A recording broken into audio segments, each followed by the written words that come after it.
Baba said to complete the whole thing that I would have to sleep with him to remove the thing that was planted by Mama John.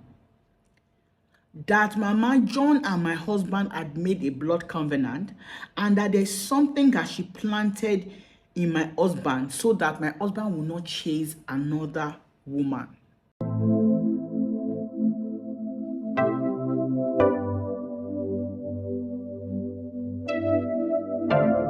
Hello, it's another week and you're welcome to Life Stories with Bussy. I trust that last week was fine and I pray that this week will be amazing for you. I just want to encourage you that no matter what you're going through, always know that there is light at the end of the tunnel.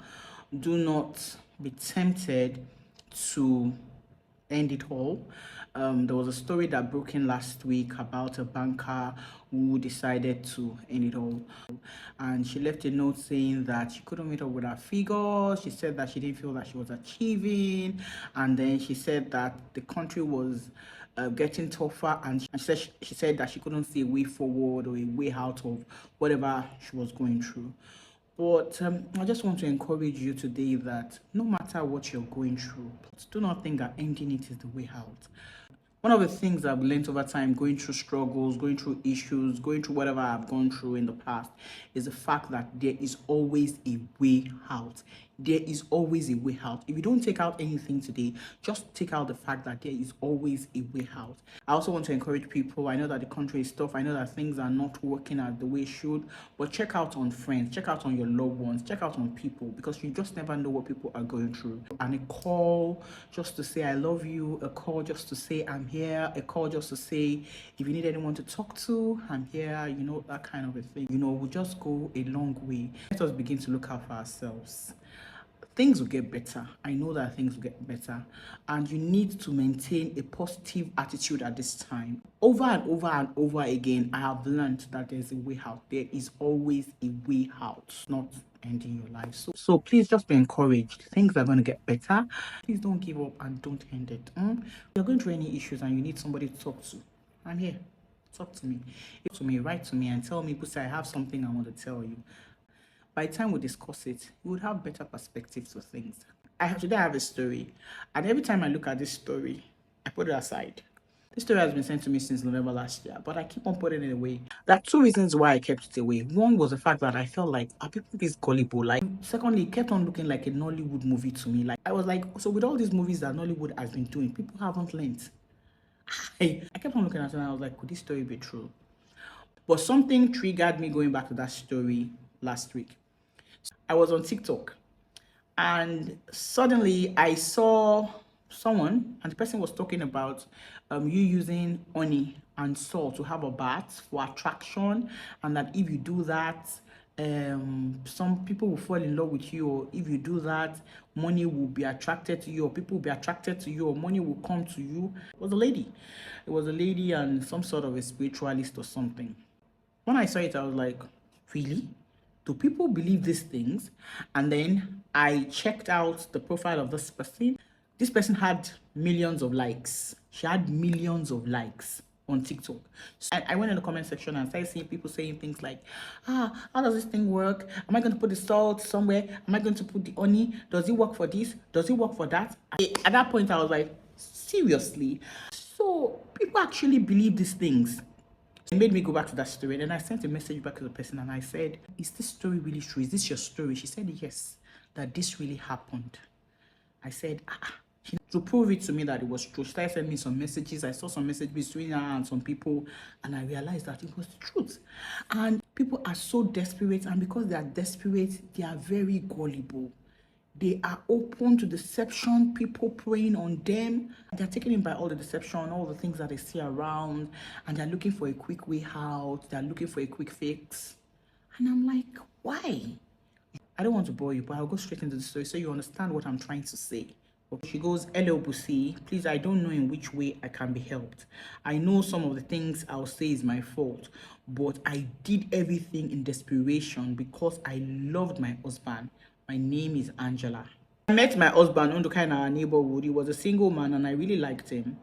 He was very respectful. He didn't involve himself in anything that would cause any trouble, no issues. So most of us ladies in the neighborhood used to check him out. One day, I saw him in church and I was so happy. I moved to talk to him and he was very friendly. From there, I started going to his house. I started cooking for him, cleaning his house, and doing wifely duties. I was able to get rid of all the other ladies that wanted to be close to him.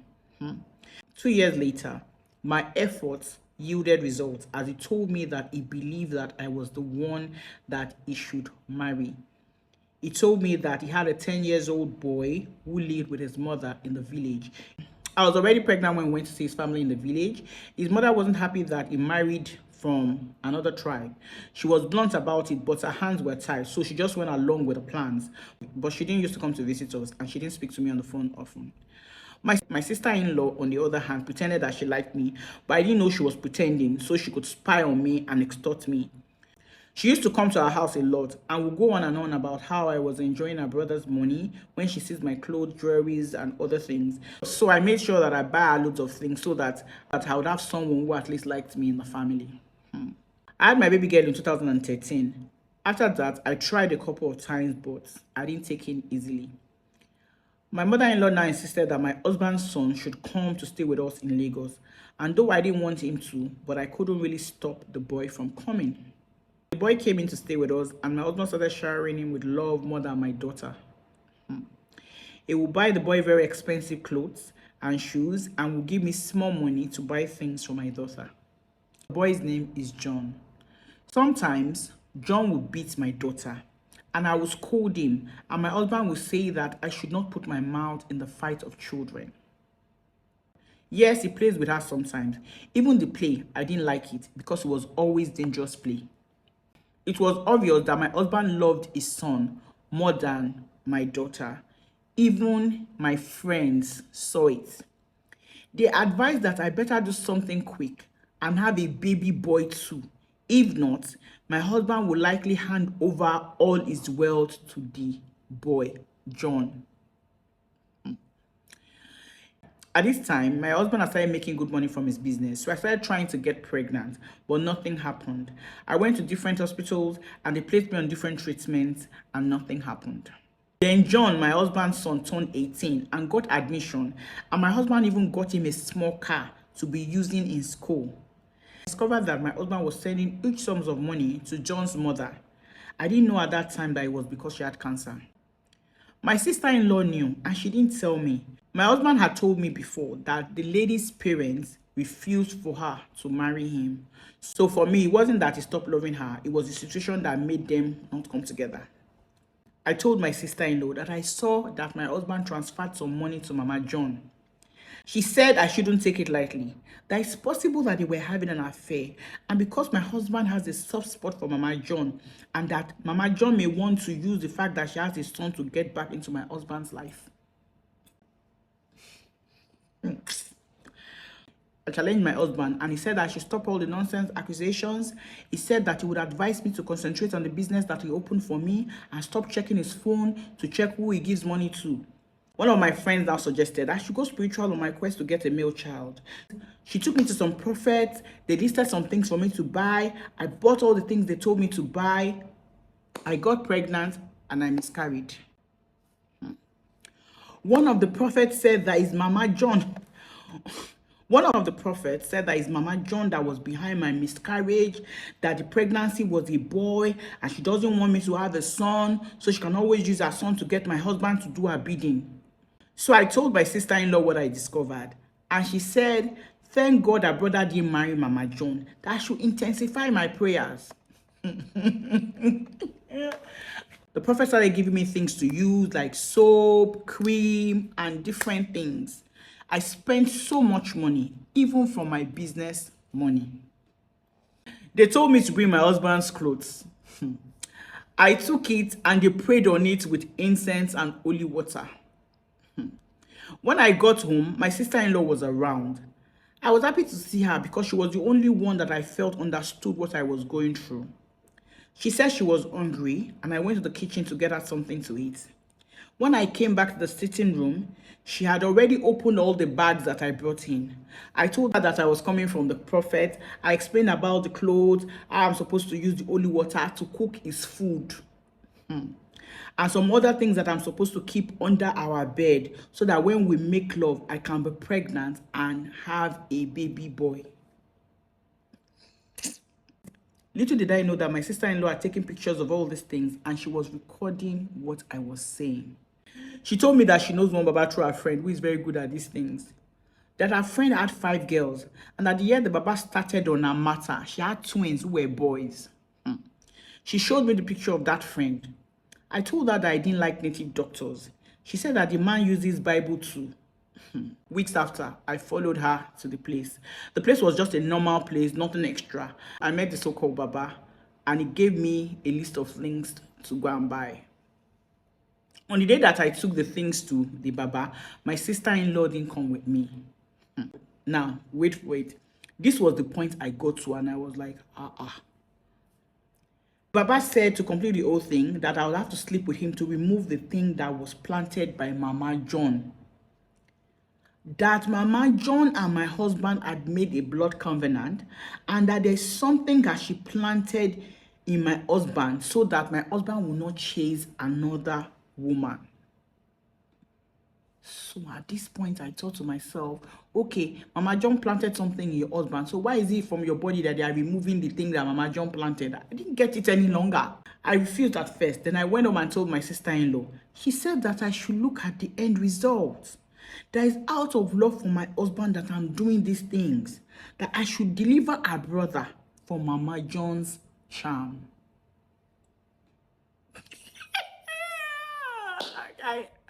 Then I saw messages between Mama John and my husband. My husband saying that he will be coming to see her.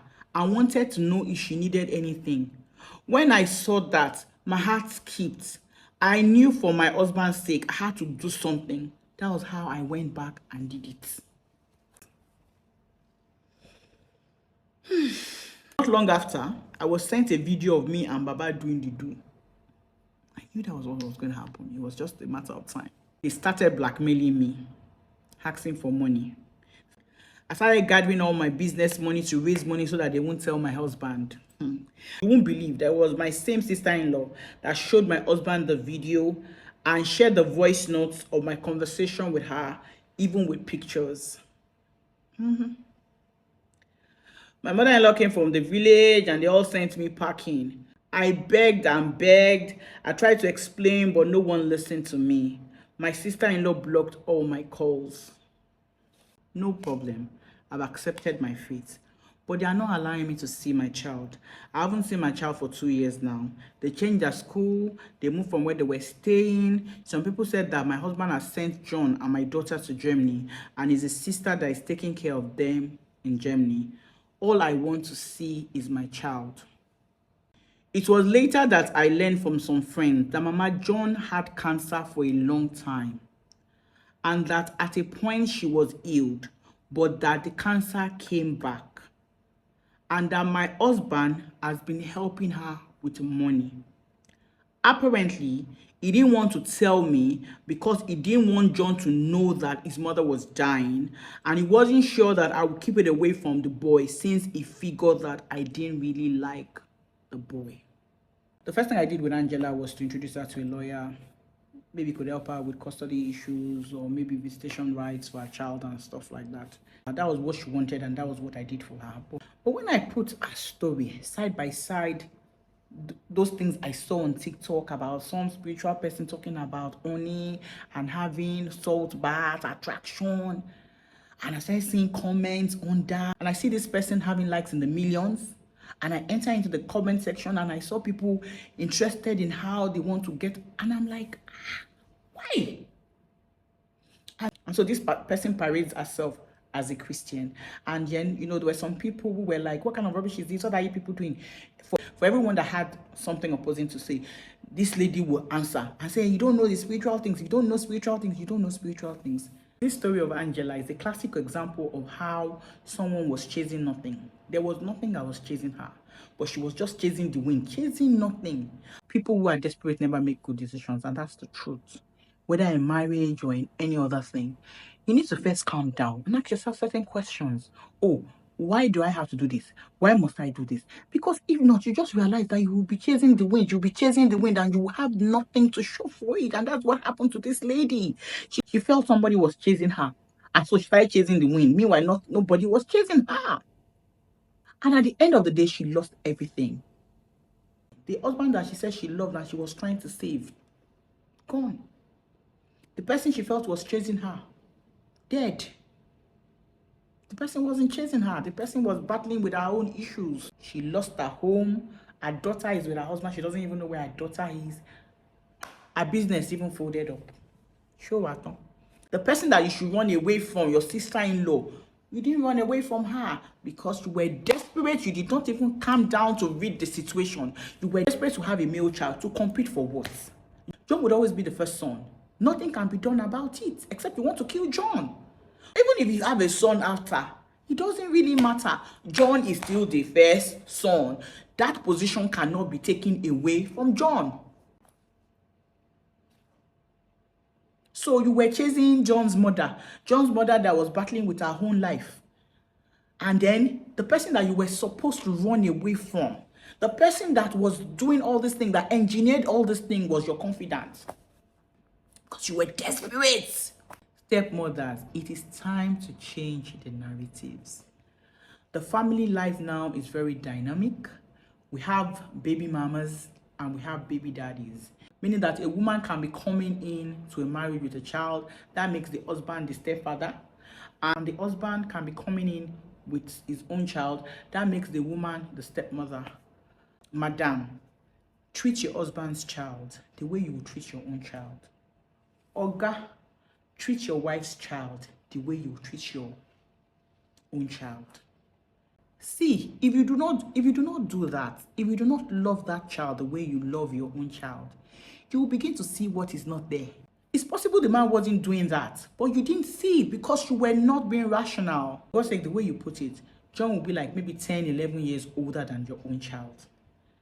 And boys and their fathers, as they grow older, they are together, doing things together. That doesn't mean that he doesn't love his daughter. You said it yourself. John was getting older. The man probably felt, oh, he had not been in John's life, and he wanted to make up for that. There are so many things he could have been trying to do. Maybe he was trying to make up for the lost time. One. Maybe he was trying to, just make sure that John was comfortable, knowing that John's mother was dying. You were seeing things that you wanted to see, and your friends were also seeing things. Now, your friends are in their own homes, and they are okay. You can't see your child because you have gone from pillar to post, Sapele to Sokoto, looking for what is not lost. I was collecting salt and honey, trying to use it to have a bath. May people not have skin cancer in all this matter. In all this seeking for attraction, looking for something that is not lost. Pray. Just carry your Bible. Look at the word of God there. Use it and pray. And have faith. The Bible says that the just will live by faith. If you have faith, you can move mountains. You do not need to begin to run from pillar to post, Lokoja to Abuja, Abuja to Lagos. There's no need for that. And if you're Muslim, there's a way that you pray. Pray. You don't need to carry soap, carry cream, carry salt and honey, mix it together to begin to have a bath. You put something under the bed. What are you looking for? It's 2024. Please, let us do things that would add value to us. All the soap, carrying cream put something under the bed. For what? To what purpose? To let it stop in 2024, please. I'll be in the comment section. Maybe I'm the only one that feels so. What do you guys think? Please tell me what you think about this story in the comment section. Till next time when I come your way again, my name remains Adebusola Daily David. Bye.